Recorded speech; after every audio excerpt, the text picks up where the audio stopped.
Okay, so my name is Danya, and I think Josh did a great job talking to you guys about the specificity of antibodies and how we can co-opt this feature of antibodies to use in diagnostic tests as well as in research. What I'm going to focus on more is what these antibodies can do, how they can activate immune responses against the targets that they bind to, and how this process has been used in antibody-based therapeutics. So what Josh was focusing on is this red area of the antibody, so the antigen binding site of the antibody. Whereas what I'm concerned with is more this blue area of the antibody, which is known as the constant region. This is also the region that determines the isotype of your antibody. So whether you have, as Josh mentioned, an IgG antibody, you can also get IgM and IgA. And depending on the type of isotype your antibody is, they can exhibit many different types of effector functions, okay? So this is the types of immune responses they can participate in or activate. And I'm not going to go through all of these right now. I'll bring them in as we talk about different therapeutics. But as you can see, there's many different types of effector functions, all the way from neutralization to antibody-dependent cell cytotoxicity, as well as mast cell activation. And a lot of these effector functions rely on innate immune cells. So the question is, well, how do these innate immune cells recognize when antibodies have bound to their target? And the answer is through Fc receptors. So Fc receptors, there are many different types, and depending on the type of receptor, they can bind very specific antibody isotypes. So for example, if an innate immune cell expresses Fc gamma receptor, they can bind IgG. If they express Fc epsilon receptor, they bind IgE. They express Fc alpha, they bind IgA, okay? And based on these different antibody isotypes, so if you look at this chart over here, you can see each isotype has a different ability to participate in each of these different functions. Now, most of the therapies I'm talking about today are IgG-based, which from this chart you can see exhibits many of the different types of effector functions. So this is just stacking the cards in your favor for the efficacy of these antibodies as a therapeutic. Now, I included this slide here because I thought it was pretty interesting and speaks to how important and critical some of these antibody therapies are. So the World Health Organization publishes a list of essential medicines that they update, I think, every 2 years or so. And this is basically a list of the minimum medical needs that are needed for a basic healthcare system. And they include the most effective, as well as the safest and most cost-effective medicines that are used for diseases that are relevant today in the global population. And on this list, there are actually 2 different monoclonal antibody therapies. The first being Rituximab, which is used in cancer immunotherapies, as well as adalimumab, also known as Infliximab, which is used for chronic inflammatory diseases such as rheumatoid arthritis. These are just 2 of the antibodies I will be talking about. I'll also be talking about PD-1 inhibitors, which is a newer cancer immunotherapeutic that is also antibody-based. So, antibodies in cancer immunotherapy. The first type of cancer I want to talk about is blood cancer. So blood cancers can be broken down into leukemias and lymphomas. Leukemias are characterized by malignant cells predominantly in your bone marrow and your blood, whereas lymphomas tend to be malignant cells that occur in your lymph node. In both cases, these are cancers that are very much immune cell based, and they're characterized by rapid proliferation of these cells. In fact, these cells proliferate so rapidly, they often proliferate before the cells have had a chance to differentiate fully. So this leads to the accumulation of immature immune cells that are not able to perform their function effectively. Now, because these are also cancer cells, they tend to also have increased survival. So this leads to crowding of these tissue niches with immature immune cells, and it actually prevents the ability of your healthy immune cells to develop into functional cells. So in terms of the therapy I'm talking about today, I'm focusing on B-cell blood cancers. So this includes chronic lymphocytic leukemia, as well as non-Hodgkin's lymphoma, the B-cell subtype. So this can also be characterized by T cells, but we're going to focus on the B-cell subtype. So these are cancers in which your B cells are the malignant cell. They're cancer-causing cell in these cancers.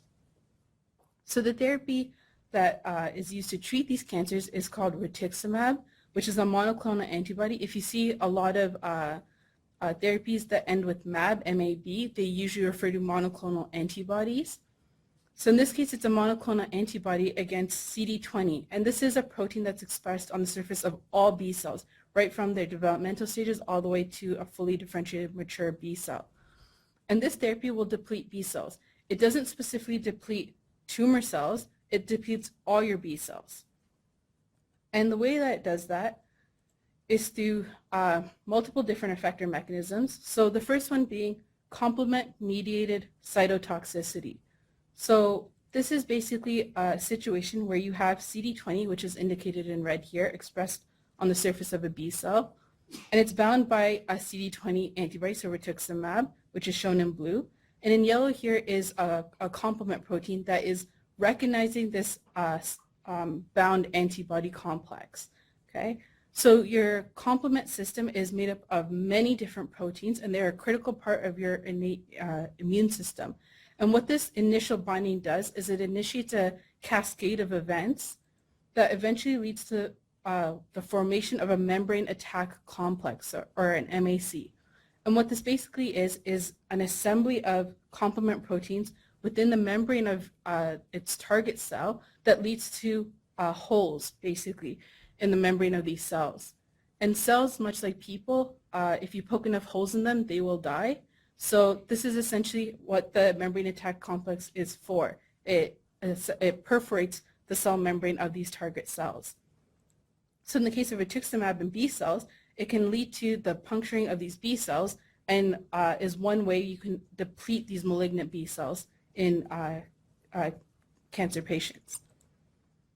Another mechanism that IgG antibodies can activate is antibody-dependent cell cytotoxicity, or also known as ADCC. So in this case, the innate immune cell that is required is your NK cell, which is also known as your natural killer cell. So very similar to the initial mechanism, you have CD20 expressed on the surface of your B cell that is bound by rituximab. And then the NK cell expresses Fc gamma receptors. So using this Fc gamma receptor, it can recognize the bound antibody.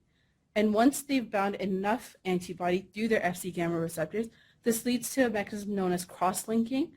And when enough Fc receptors are cross-linked on the surface of your NK cell, this leads to NK cell activation, and as its name suggests, NK cells are very good at killing their target cells, and their target cell dies by apoptosis. So in this case, the malignant B cell. So the very last mechanism by which rituximab can deplete B cells in individuals with B cell-based cancers is Fc gamma receptor mediated phagocytosis. So in this case, the innate immune cell involved is your macrophage. And in this example, it's a bacteria, but we can just pretend that that is a malignant B cell here in red.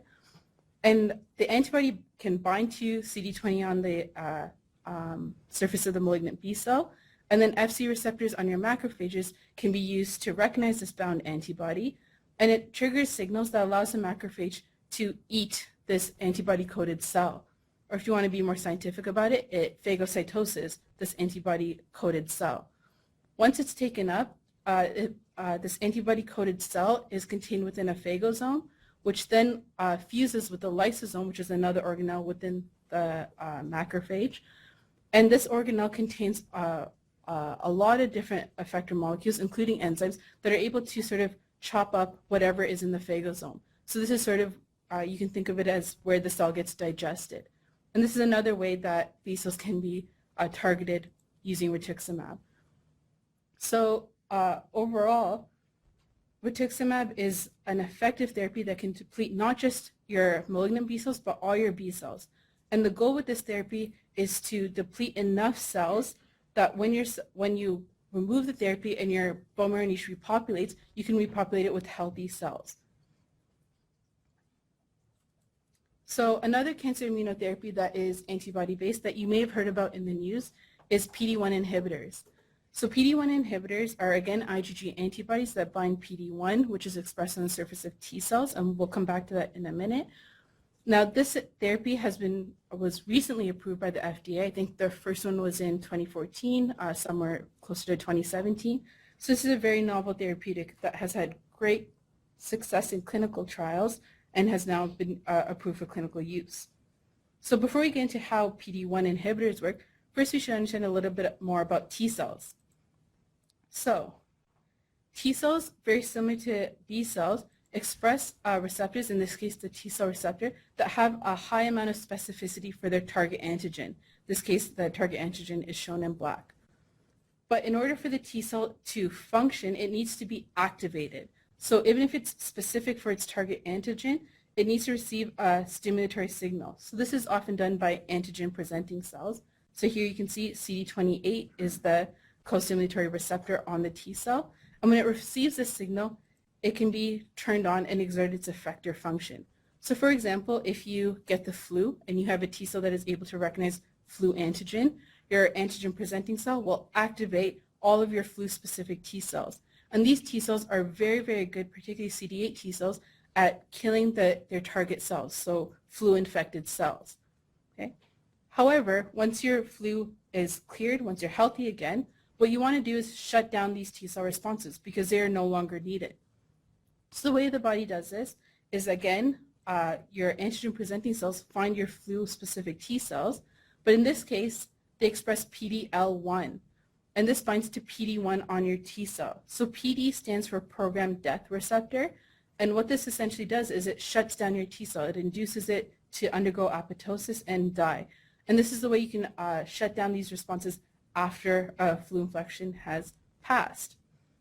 So this is good. This is normal immune responses that are highly regulated.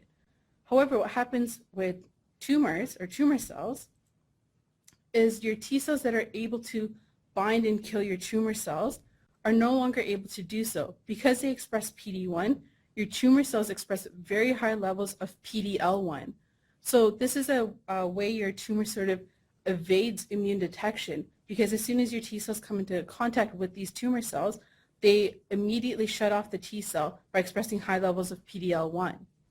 So the way PD-1 inhibitors work, as you might guess, is you have antibodies that specifically bind PD-1 and prevent the tumor cells from being able to shut off these T cell responses. And this will allow your tumor-specific T cells to now be activated and kill these tumor cells. So this is the way PD-1 inhibitors work, and they've had great success in a number of different types of solid state cancers, such as melanoma, which is skin cancer, as well as some types of lung cancer, and I believe kidney cancer as well. Now, antibody therapies are not just good for cancer immunotherapies. They've also been used to treat a number of different chronic inflammatory diseases. And this includes rheumatoid arthritis. So rheumatoid arthritis is an autoimmune condition that primarily affects your joints. And it's characterized by chronic inflammation, so inflammation that doesn't resolve. And it leads to progressive damage to the cartilage and bone within your joints. And this is normally presented as swollen joints or stiff and painful joints. Now, tumor necrosis factor alpha is a cytokine. So cytokines are basically small proteins that are used to signal between immune cells. And in this case, this is a pro-inflammatory cytokine that can contribute to rheumatoid arthritis in a number of different ways. So one of the ways it does this is by activating other immune cells to produce IL-1, which is another inflammatory cytokine. And what this does is it creates a positive feedback loop of inflammation. So this is why one of the reasons why the inflammation doesn't resolve within your joints. It can also facilitate the recruitment of additional immune cells, both by acting on endothelial cells as well as producing recruiting cytokines. And this contributes to the swollen joints because you just have an influx of immune cells into the site that can also participate in that chronic inflammation at these joints. And lastly, it can also stimulate local cells such as the fibroblasts within your joints to produce destructive enzymes. So this includes matrix metalloproteinases, and these proteases can essentially damage the cartilage within your joint and lead to that progressive damage of your joints over time. So the therapy that has been approved, and this is one of the ones that's on the WHO list of essential medicines, is Infliximab, which is an anti-TNF alpha monoclonal antibody. And the way this antibody works is slightly different than the cancer therapies. It does this by neutralizing soluble TNF-alpha. So when your TNF-alpha is secreted, this antibody can essentially bind it and prevent it from binding its cognate receptor on the surface of these cells. So it can no longer signal through these immune cells. It can also, in some cases, before a cell has secreted the TNF-alpha, when it's still membrane-bound, exert all those different effector functions that we discussed with your cancer immunotherapy. So it can target these cells for death through complement-mediated cytotoxicity, or through antibody-dependent cytotoxicity, or just phagocytosis by macrophages. But in this case, they're actually depleting cells that produce TNF-alpha at the site of disease. So overall, I hope what you guys can get out of this lecture is that antibodies have many different effector functions. And if you couple the fact that they have these many different effector functions with the high specificity of these antibodies, you can see why they make very attractive therapeutics. And antibody therapies not only can be, but are effectively used for many different cancers and as well as inflammatory diseases. Do you have any questions?